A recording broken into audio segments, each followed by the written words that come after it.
Hi అండి, welcome to Anees kitchen. ఈరోజు అనీస్ కిచెన్లో లావు గోధుమ రవ్వ ఉప్మాను ఏ విధంగా తయారు చేసుకోవాలో తెలుసుకుందాం. ఈ గోధుమ రవ్వ ఉప్మా చాలా టేస్టీగా ఉంటుందండి. ఇది ఏ విధంగా తయారు చేసుకోవాలో ముందుగా తెలుసుకుందాం. ముందుగా కడాయి స్టవ్ మీద పెట్టుకొని స్టవ్ ఆన్ చేసుకుందాం.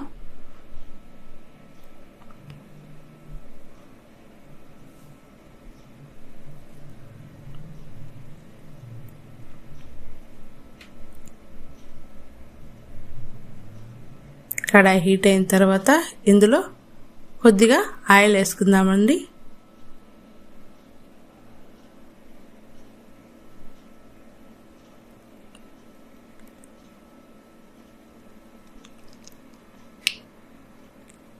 ఈ ఆయిల్ హీట్ అయిన తర్వాత ఇందులో ఒక అర స్పూను పోపు దినుసులు వేసుకుందాం. జీలకర్ర, ఆవాలు, ఉద్దిపప్పు, శనగపప్పు వీటన్నిటిని వేసి వేపుకున్న తర్వాత ఇప్పుడు ఇందులో ఒక 2 పచ్చిమిరపకాయ చీలికలు, ఒక చిన్న ఆనియన్ ముక్కలు, కరివేపాకు వేసి వేపుకుందామండి.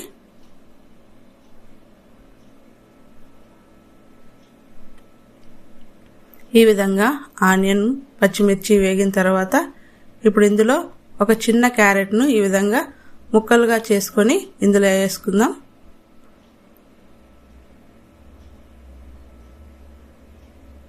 ఈ విధంగా క్యారెట్ ముక్కల్ని కూడా కొద్దిసేపు నూనెలో వేపుకున్న తర్వాత ఇప్పుడు ఇందులో ఒక 2 స్పూన్ల పల్లీలను వేసుకుందామండి. పల్లీలను కూడా బాగా వేపుకుందాం.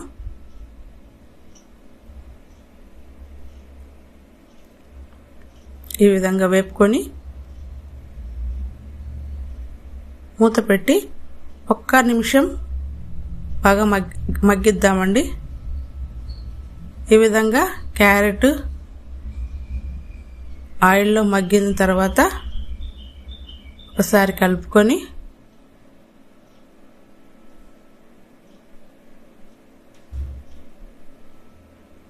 ఇప్పుడు ఇందులో ఒక పెద్ద సైజు టమాటాను చిన్న ముక్కలుగా కోసుకొని ఇందులో యాడ్ చేసుకుందాం.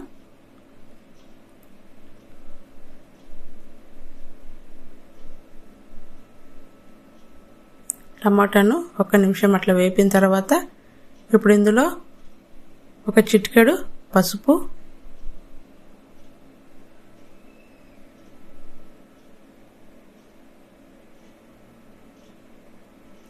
అర స్పూను ఉప్పు వేసానండి. ఈ రెండింటిని బాగా కలుపుకున్న తర్వాత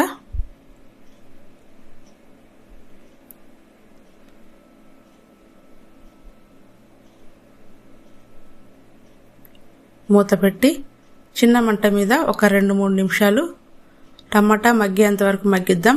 ఈ విధంగా టమాటా మగ్గిన తర్వాత ఈ టమాటాని కొంచెంగా మెత్తగా స్మాష్ చేసేసుకుందామండి.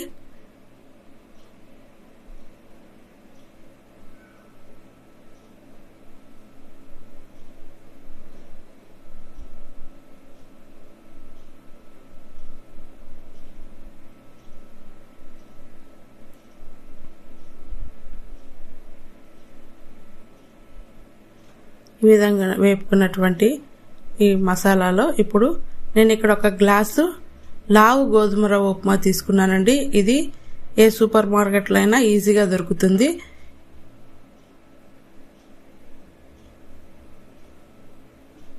ఒక గ్లాసు గోధుమ రవ్వను ఇందులో యాడ్ చేసుకున్నాను.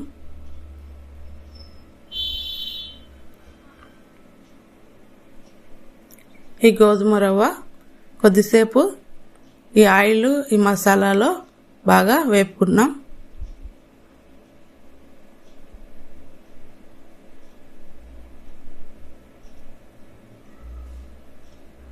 ఈ విధంగా 1 నిమిషం ఈ గోధుమ రవ్వను వేపుకున్న తర్వాత ఇప్పుడు ఇందులో వాటర్ యాడ్ చేసుకుందాం. ఈ గోధుమ రవ్వకి కొద్దిగా నీరు ఎక్కువ పడుతుందండి. నేను ఇక్కడ 1 గ్లాసు గోధుమ రవ్వకు 2.5 గ్లాసుల వాటర్ తీసుకున్నాను.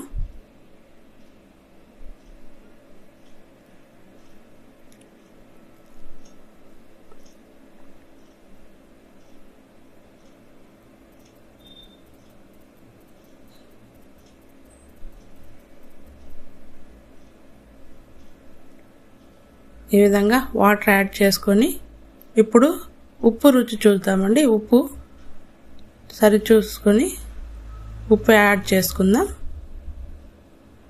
నాకు ఇక్కడ ఉప్పు కొంచెం తక్కువగా ఉంది కాబట్టి నేను ఇప్పుడు ఇంకొక 1/2 స్పూను ఉప్పును యాడ్ చేశానండి.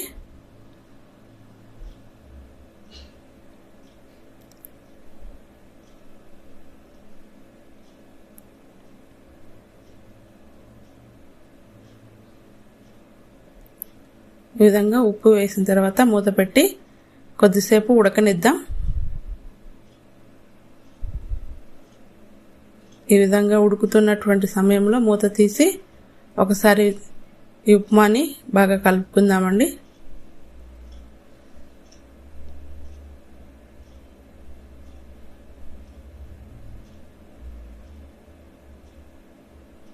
ఇలా కలిపి మళ్ళీ మూత పెట్టి మళ్ళీ బాగా వాటర్ ఇంకిపోయేంత వరకు మగ్గిస్తాం.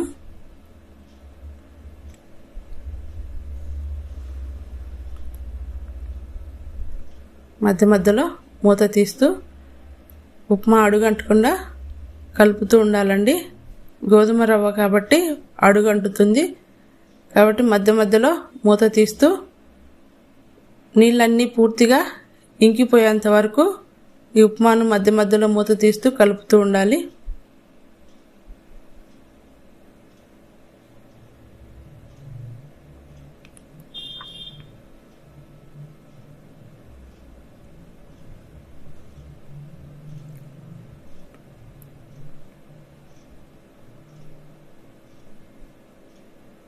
ఈ విధంగా కలుపుకుంటూ మూత పెట్టుకుంటూ చిన్న మంట మీద ఉప్మా రవ్వ మెత్తగా ఉడికేంత వరకు ఉడికించుకుందామండి.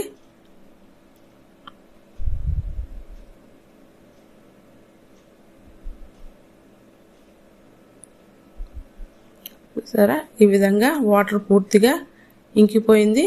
ఇంకోసారి బాగా కలుపుకుందాం. ఇప్పుడు మూత తీసేసి బాగా నీరంతా పూర్తిగా ఇంకిపోయేంత వరకు బాగా కలుపుకుందామండి.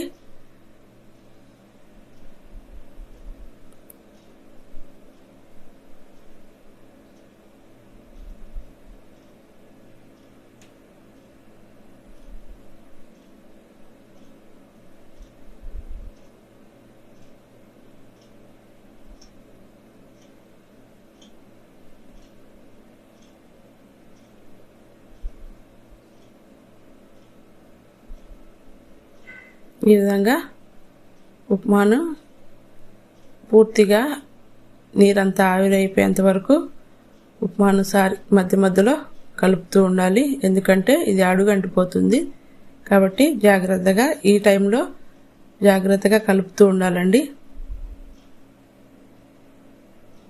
ఈ విధంగా ఈ స్టేజ్లో స్టవ్ ఆఫ్ చేసేసుకుందామండి.